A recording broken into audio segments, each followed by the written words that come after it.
Hello everyone, আমি পূজা। আমার নতুন আর্টের ব্লগে সকলকে স্বাগত জানাই। তো চলো তোমাদেরকে আজকে আমি দেখাবো যে আমি ডেলি কী এক্সারসাইজ করি, আর এক্সারসাইজ নিয়ে তোমার সাথে কিছু কথাও শেয়ার করব।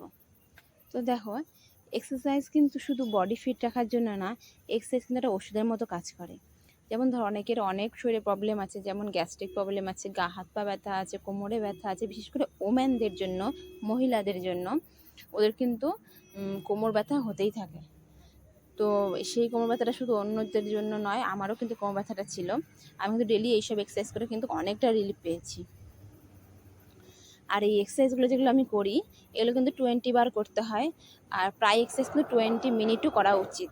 কিন্তু আমি কিন্তু অতটা সময় পাই না, যেহেতু আমার স্কুল থাকে। তো আমি কিন্তু রেগুলার 10 মিনিট থেকে 15 মিনিট করতে পারি। আর এগুলো 20 বার না হলেও আমি 10 কি 15 টাইমস বার কিন্তু করি। আর এই এক্সারসাইজগুলো করে কিন্তু আমি খুবই ভালো ফল পেয়েছি। আর জানো, এক্সারসাইজ যদি করা হয়, বিশেষ করে কি ভালো লাগে, শরীরটা না খুব হালকা হয়। সারাদিন যে কাজটা আমরা করতে পারি না, একটা বোরিং বা একটা ভার ফিল লাগে না, শরীরটাতে খুব হালকা ফিল লাগে। আর শরীরটাও খুব সুস্থ মনে হয়, মনটা খুব তরতাজা থাকে। এক্সারসাইজ যে কত গুণ আছে, সেটা যারা এক্সারসাইজ করে তারাই বুঝতে পারবে।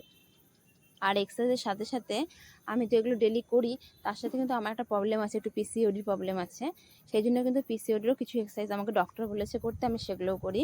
তোমরা যারা যারা এই ভিডিও দেখছো, তোমরা কিন্তু ভিডিও লাস্টে দেখতে হবে। যেমন ধরো, যেটা ফার্স্ট 1 নাম্বার এক্সারসাইজ, এটা হচ্ছে পিসিওডির জন্য করি আমি টোটাল 3টে এক্সারসাইজ করি। এই যে একটা দেখলে, আর একটা করি 2 নাম্বার এক্সারসাইজ, এটা হচ্ছে 2 নাম্বার এক্সারসাইজ। এই এক্সারসাইজটা আমি 10 বার করি। আর এই যে লাস্টে দেখো, এটা হচ্ছে 3 নাম্বার এক্সারসাইজ। এটাও কিন্তু আমি যেগুলো ডেলি এক্সারসাইজ করি, এর সাথে কিন্তু এগুলোও করি। তো তোমাদের কাদের পিসিওডি প্রবলেম আছে, তোমরা কিন্তু এইসব এক্সারসাইজগুলো ট্রাই করতে পারো।